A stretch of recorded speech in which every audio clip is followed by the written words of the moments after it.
पृथु राजा बड़े प्रतापी बड़े यशस्वी राजा हुए और राजा पृथु ने 100 यज्ञ करने का एक बार संकल्प लिया। और इसका जब 99वां जब यज्ञ जब चल रहा था तो इंद्र ने आकर के इसके यज्ञ का घोड़ा चोरी कर दिया। और इसका बेटा है, इंद्र का पीछा करते करते दौड़ा दौड़ा गया और इंद्र को युद्ध में परास्त कर दिया, घोड़े को जीत करके लाया। इसलिए पृथ्वी का बेटा इसका नाम हो गया विजिताश्व। इंद्र ने अपनी बेटी भी शर्म के मारे इसके पृथ्वी के बेटा को दे दी। और धीरे धीरे इधर एक दिन यज्ञ करते हुए राजा पृथ्वी के यज्ञ मंडप में भगवान नारायण ने आकर के दर्शन दिया और भगवान नारायण से कहा, भगवान नारायण ने कहा, हे पृथु, मैं तुमसे बहुत प्रसन्न हूँ, मांगो क्या वरदान मांगना चाहते हो। तो राजा पृथु ने कहा, हे प्रभु, मात्र यही जानना चाहता हूँ कि इंद्र ने मेरा घोड़ा क्यों चोरी कर लिया। बोले इंद्र को थोड़ी चिंता हो जाती है, यहाँ जो 100 यज्ञ पूरा करता है ना, स्वर्ग का राजा बनता है। बोलिए सच्चिदानंद भगवान की। इसलिए जब भी हमको यज्ञ करते हैं इंद्र को चिंता हो जाती है। यहाँ पर जो यज्ञ 100 यज्ञ पूरा करता है स्वर्ग का राजा बनता है। इसलिए इंद्र का दूसरा नाम है शतक्रतु। जो 100 यज्ञ पूरा करता है स्वर्ग का राजा बनता है। एक बात का ध्यान रखना, बोलिए सच्चिदानंद भगवान की। हम लोग जहाँ पर कथा सुनते हैं उस कथा का फल जो है आसन पर रह जाता है और उस फल को जो है इंद्र चोरी करता है। इसलिए एक निवेदन कर दूं, बोले जब भी कथा के बाद जब भी आसन छोड़ो तो अपने आसन से थोड़ा सा तिलक मस्तक पर जरूर करना चाहिए, उससे पूरा फल मिलता है। नहीं तो इंद्र जो है फल चोरी कर लेता है। वैसे तो इसका मंत्र भी है शक्राय नमः, इंद्राय नमः, पर मंत्र ना आए बस सिर्फ अपने आसन से थोड़ा सा तिलक मस्तक पर जरूर करना चाहिए, नहीं तो इंद्र चोरी कर लेता है। बोलिए सच्चिदानंद भगवान की। अरे ब्याज उस टाइम तो जल्दी बहुत होती है, आसन पर तिलक कौन करे। उस टाइम तो दौड़ भाग लगी रहती है, पहले मैं जाऊँ आगे कि पहले मैं जाऊँ, दाल भात मैं खाऊं कि कौन खाए सबसे पहले। जिस स्थान पर, जिस जगह पर, जिस आसन पर हम लोग पूजा करते हैं, मंत्र जाप करते हैं, कथा सुनते हैं, उसका फल जो है आसन पर रह जाता है। इसलिए आसन छोड़ने से पहले वहां से जो है थोड़ा सा तिलक जो है अपने मस्तक पर करना चाहिए। ओम शक्राय नमः ऐसा एक मंत्र का प्रयोग करते हुए अपने आसन से तिलक करना चाहिए।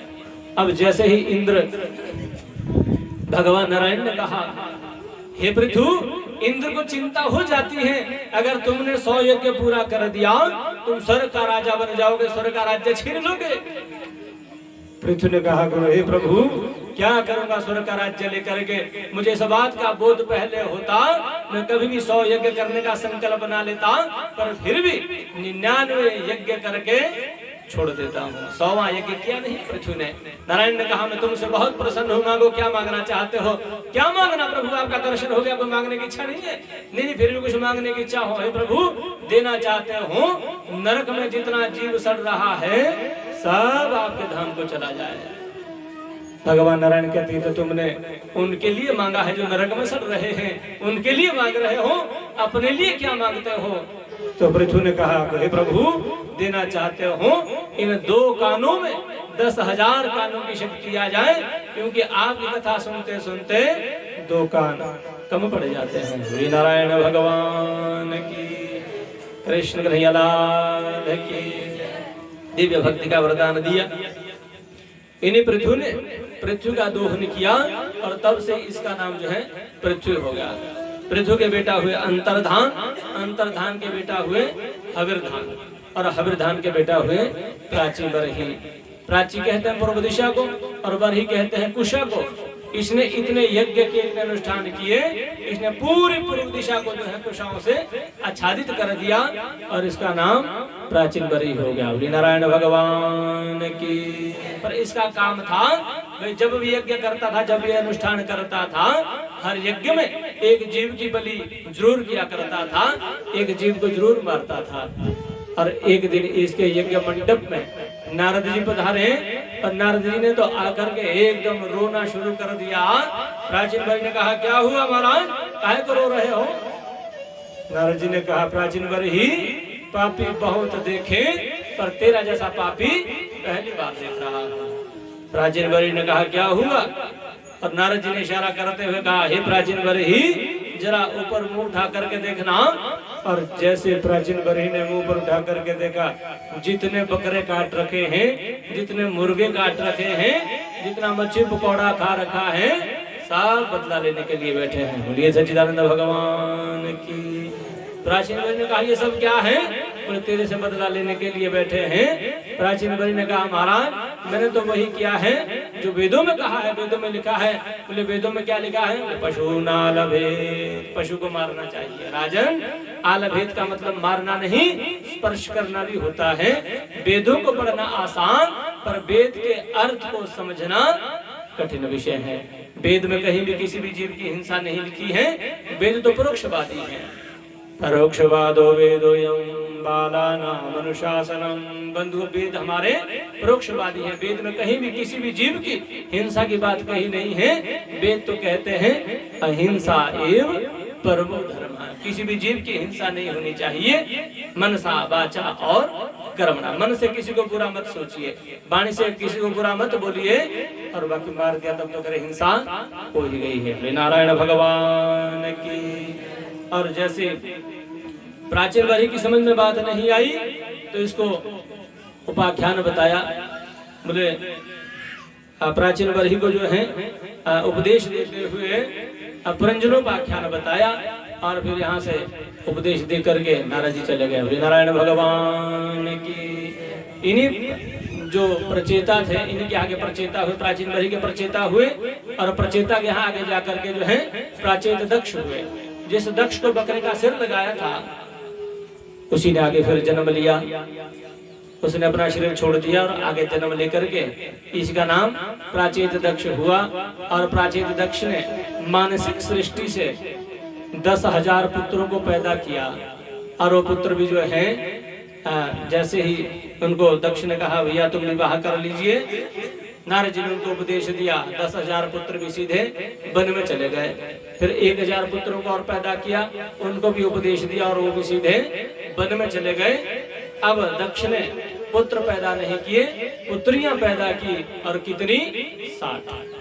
बोलिए सच्चिदानंद भगवान की। 60 पुत्रियां पैदा करके 13 तो कश्यप को ब्याही, 27 चंद्रमा को ब्याही, 4 तारक्ष कश्यप को ब्याही। इस प्रकार से 60 पुत्रियों का विवाह संस्कार किया। और समय आने पर महात्मा कश्यप जो है उनकी 13 पत्नियां हैं। दीति, अदिति, काष्ठा, कद्रु, इला, विनता, सुरमा इत्यादि। दीति के तो हुए दैत्य और अदिति के हुए देवता। एक बार देवताओं ने अपने पुरोहित बृहस्पति का अपमान किया और बृहस्पति जी ने जो है यज्ञ करना बंद कर दिया, अनुष्ठान करना बंद कर दिया। और देवताओं के जीवन में संकट आ गया। बोले पूजा पाठ करने से, यज्ञ करने से जो है देवताओं को बल मिलता है, देवता बलवान होते, बल पराक्रमी हो जाते हैं। और यदि यज्ञ ना हो, अनुष्ठान ना हो तो देवता जो है निर्बल हो जाते हैं। और यही परिस्थिति बनी। बृहस्पति जी नाराज हो गए, पुरोहित जी नाराज हो गए, इसलिए यज्ञ नहीं हुआ तो देवता बड़े दुखी हो गए। उसी समय इंद्रादि देवताओं ने ब्रह्मा जी से कहा महाराज क्या हो सकता है? तो इंद्रादि देवताओं ने कहा एक काम हो सकता है, कोई ऐसा कोई व्यक्ति हो जिसने जो है बृहस्पति के बराबर तपोबल जिसका हो, ऐसे किसी व्यक्ति को जो है अपना पुरोहित बना दीजिए। बोले ऐसा एक व्यक्ति है और वो है विश्वरूप, त्वष्टा का बेटा। त्रिशिरा जिसको कहा जाता, 3 सिर हैं, उसको अपना पुरोहित बना दिया। और देवताओं ने कहा महाराज आप हमारे पुरोहित बन जाइए। बोलिए सच्चिदानंद भगवान की। आराम से बोलना। कृष्ण बोले महाराज जैसे ही अब हमारे पुरोहित बन जाइए। त्रिशिरा ने कहा महाराज पुरोहित कर्म नीच अति मंदा, मैं पुरोहित्य कर्म करता नहीं हूँ, ये सबसे नीच काम है पुरोहित्य कर्म। पर देवताओं ने जैसे कैसे अपने बातों में ले लिया और विश्वरूप को अपना पुरोहित बना दिया। और विश्वरूप जब यज्ञ कर रहा था, जब हवन कर रहा था देवताओं के लिए, हवन करते करते इसके मन में भाव पैदा हुआ, क्योंकि इसके पिता वो तो है देवता के कुल के और इसकी जो माँ है वो है असुर कुल की। उसी समय इसने सोचा भाई देवताओं को तो हवन मिलता रहता है, थोड़ा मामा के लिए भी आहुतियां डाल देता हूँ। और जैसे इसने असुरों के लिए हवन करना आरंभ कर दिया, इधर देवताओं ने देख लिया और इंद्र ने कहा महाराज ऐसा मत करिए, हमने तुम्हें अपना पुरोहित बना रखा है। थोड़ी देर मान गया, फिर वही गलती कर दी और तीसरी बार जैसी ऐसी गलती हुई, इंद्र ने अपनी तलवार उठाई और त्रिशिरा के 3 सिर हैं धड़ से अलग कर दिए। बोलिए सच्चिदानंद भगवान की। और ध्यान देना, ये जो त्रिशिरा थे इनके 3 सिर काटने की वजह से 3 पक्षी पैदा हुए। बोले कौन से? तीतर, कबूतर और गौरैया, 3 पक्षी प्रकट हो गए। इसलिए तीतर कबूतर को भी मारना नहीं चाहिए, दोष लगता है, ब्राह्मण स्वरूप है ये। और जब नहीं माने, जैसे 3 सिर काट दिए, अब इंद्र को जो है ब्रह्म हत्या लग गई। आगे आगे इंद्र दौड़ा दौड़ा जा रहा है, पीछे पीछे ब्रह्म हत्या भाग रही है और इंद्र जाकर के कमल लाल में छुप गया। अगर बाहर आता है तो ब्रह्म हत्या पकड़ लेती है। उसी समय ब्रह्म हत्या के 4 भाग किए और वो 4 भाग किसको दिए?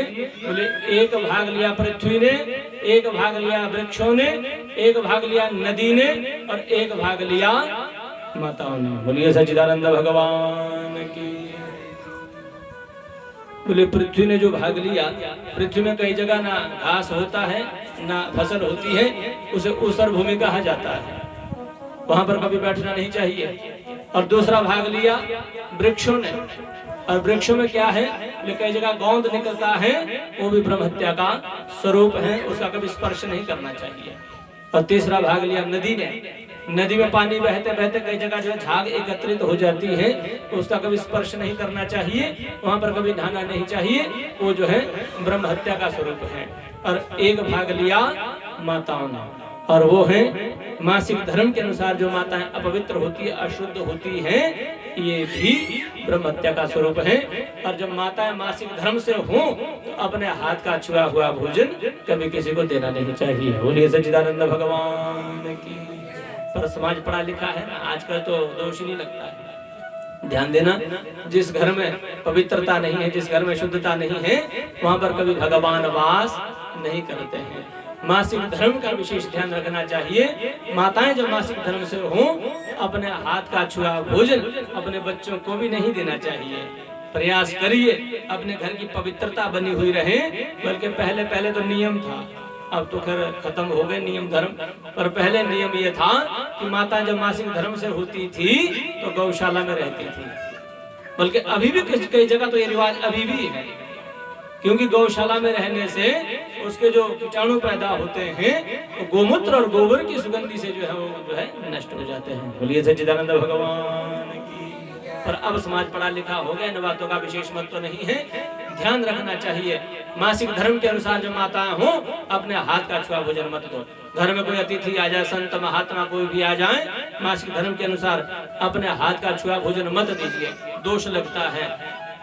खाने वाले को भी दोष लगता है, ध्यान देना, और देने वाले को दोष ज्यादा लगता है, क्योंकि खाने वाले को तो मालूम नहीं है किस परिस्थिति में भोजन कर रहा हूं, दोष तो लगेगा, ऐसा नहीं उसको दोष नहीं लगा, उसको भी दोष लगेगा, पर देने वाले को दोष ज्यादा लगेगा। बात स्पष्ट कर दीजिए, बाबा घर में पवित्रता नहीं है, अपने हाथ का छुआ भोजन नहीं दे सकते हैं, उसमें दोष नहीं है, पर अगर जानबूझ करके भोजन करवाते हैं तो दोष ज्यादा लगता है। बोलिए सच्चिदानंद भगवान की। और अपने बच्चों को भी प्रयास करिए, मासिक धर्म के अनुसार अपने हाथ का छुआ भोजन बच्चों को भी नहीं देना चाहिए। कदाचित बच्चे की कुंडली में बहुत उत्तम ग्रह है, उसका बृहस्पति उच्च का है, किसी का चंद्रमा है, किसी का सूर्य है, किसी का मंगल है, बहुत अच्छी स्थिति में है, ये अनुमान लगाया जाता है कि बच्चा बहुत ऊंचे पद पर जाएगा। पर जब अशुद्धता करते हैं, अपवित्रता जब होती है, तो ग्रह स्थिति भी विपरीत हो जाती है। बोलिए नारायण भगवान की। प्रैक्टिकल में कभी करना हो, समाज पढ़ा लिखा है, आजकल ऐसे मानता नहीं है। आप घर में खीरे का पौधा लगाना, और खीरे का पौधा लगा करके जब वो खीरे का पौधा बड़ा हो जाए ना, जब उसमें फूल लगने जब आरंभ हो जाए, जब वो फल देना आरंभ कर दे, मासिक धर्म के अनुसार उसका स्पर्श करना, पौधा खराब हो जाएगा। अगर फल लग भी जाएगा तो फल भी सड़ जाएगा। उसी प्रकार से छोटा बच्चा होता है, कभी भी ऐसा नहीं करना चाहिए। बोलिए सच्चिदानंद भगवान की। 4 भाग के ब्रह्म हत्या के, और 4 भाग करने पर जो है अब इंद्र की ब्रह्म हत्या खत्म हो गई। इंद्र फिर आ गया, और जिसका बेटा मारा गया उसने जो है वो यज्ञ किया, उसने अनुष्ठान किया, और उस यज्ञ में इस मंत्र का प्रयोग किया, भाई इंद्र को मारने वाला शत्रु पैदा हो जाए। इंद्र शत्रु विवर्धस्व, इंद्र को मारने वाला शत्रु प्रकट हो जाए। पर ध्यान देना, जहाँ पर हम लोग सब काम कर्म करते हैं ना, वहाँ पर विधि का बड़ा ध्यान रखना पड़ता है। थोड़ा गड़बड़ हो गया, उदात्त अनुदात्त स्वरित का भेद ना होने की वजह से अर्थ भी उल्टा हो गया।